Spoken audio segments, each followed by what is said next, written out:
Good morning. I have uploaded for you this file in relation to office equipment. You will find that it will be useful for you when it comes to your assignment.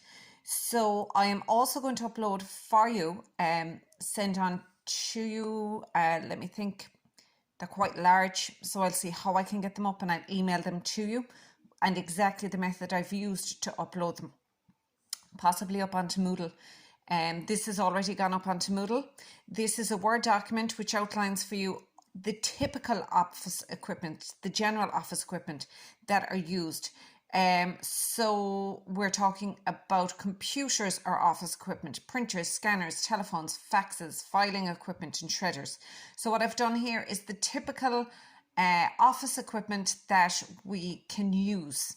The filing equipment I am going to use in a completely different document and video, and also the postal equipment, I'm going to put that in a separate document and video as well.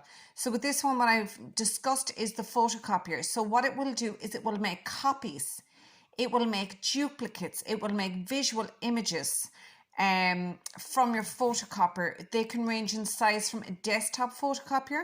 So if you think back to the one that I've done previously, the video I've done previously in relation to printers and scanners, that machine is also a photocopier. Okay, so it can be that small that it just has the appearance of a printer, or quite large. This would be a version of the one that we have in the training center itself. Okay, so multiple drawers for different size paper. We can do a manual feed on the side, the ADF here, the automatic document feeder at the top.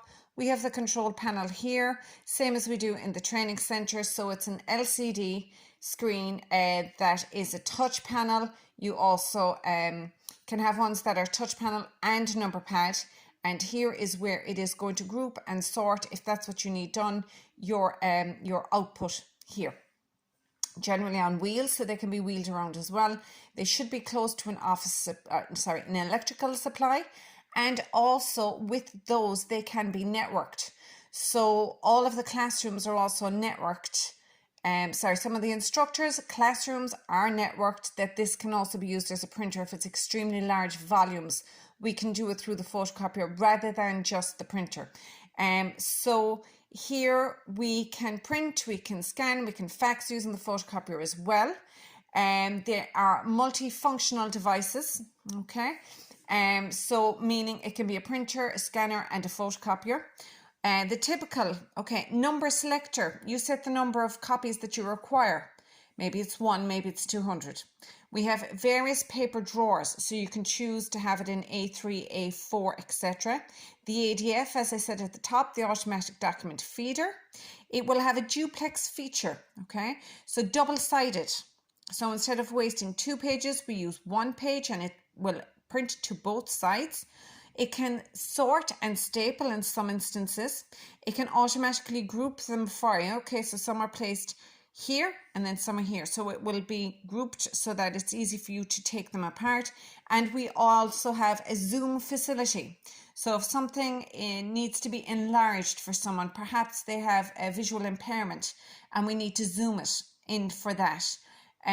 We have an interrupt mode, okay, so it's photocopying. Something else is more urgent, needs to be done faster, we can interrupt it and we can change the sequence of the jobs. A coded facility if you need. We don't have that in the training center. They are freely open to staff and students, that you would, in some instances, I know in some colleges and schools, you would have to buy credit, or each department would be given a certain budget. So you enter the code, that gives you access to your photocopier, and then you can photocopy from there.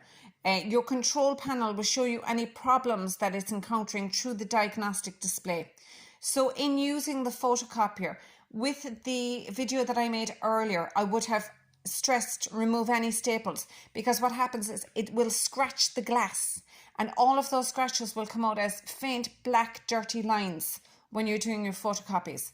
Align the page according to the correct paper size displayed on the glass surface. Remember, there's a little indicator as to where to set your paper to. Select the correct settings from the machine before starting. So make sure you have the correct paper the correct number of copies that you want to staple, that staple is selected. You set the number of copies and then you press the start button.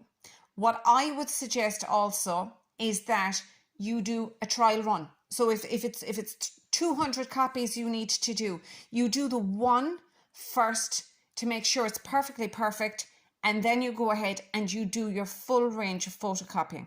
Okay, so if I wanted to purchase a photocopier, what do I need to think of?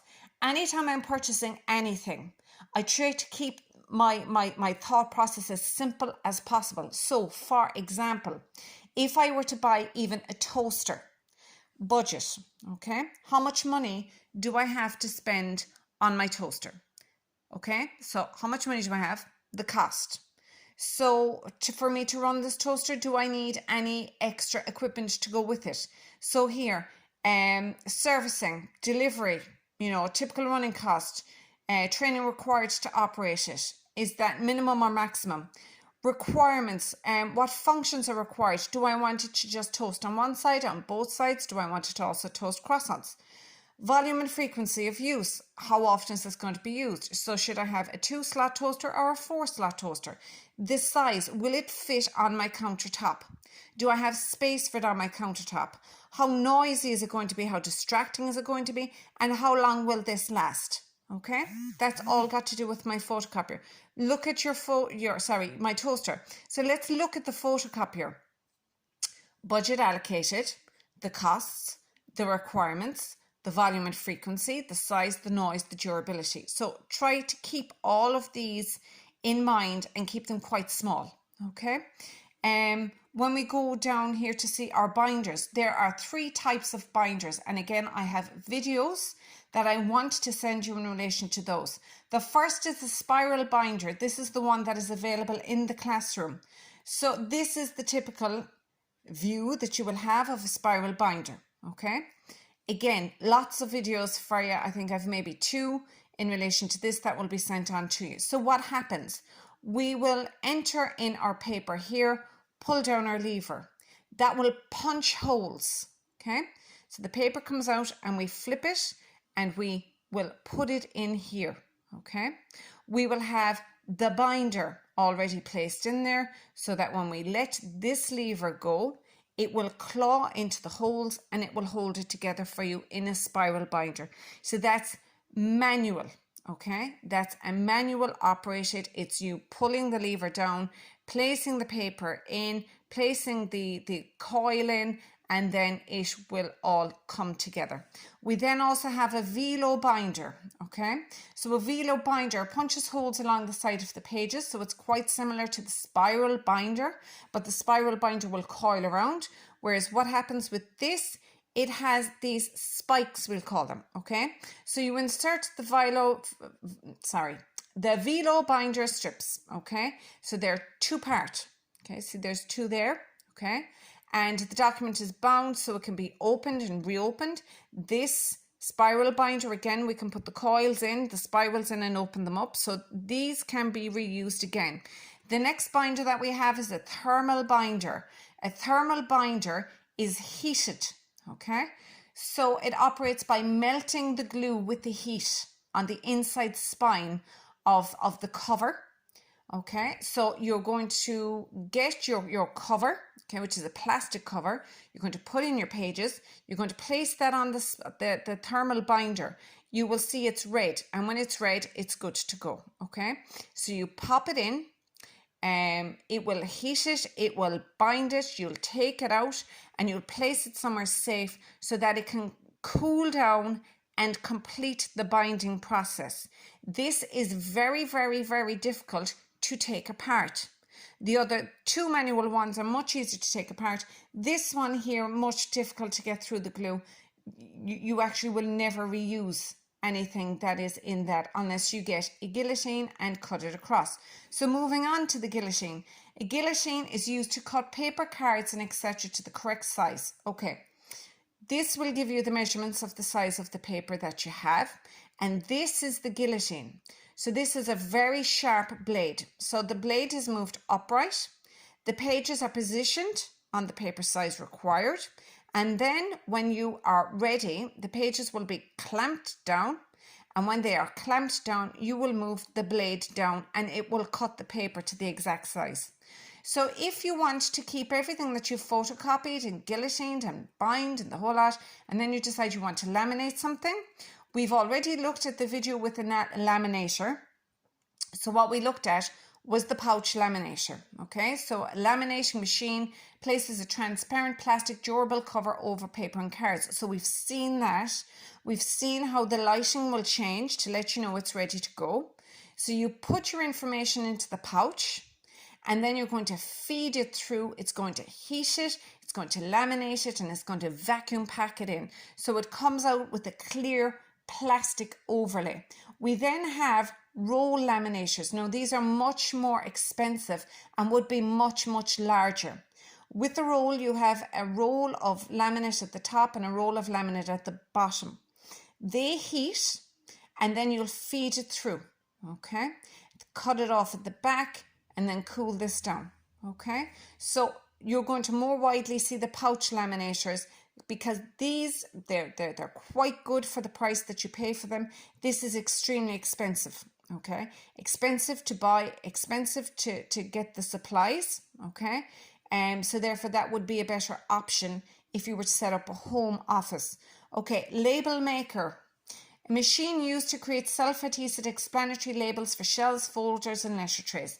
Why do we need them? We need them so that we can get organized. We need them so that if somebody, sorry for the shaky phone, if somebody comes into our office, they will be able to quickly see where we store things. Okay, so somebody else comes in and somebody else is coming in as a new staff member or a relocated staff member. It will just make things easier for them to see when they open up a file what's there, when they open up shelves what's in there as well. Okay, so that's our laminator. So that's our laminator, our label maker, our binder. We had our guillotine, we had our 3 types of binders, we had our photocopier. So they're the general use office equipment. We've already had a look at previously telephones, the reception, the receptionist.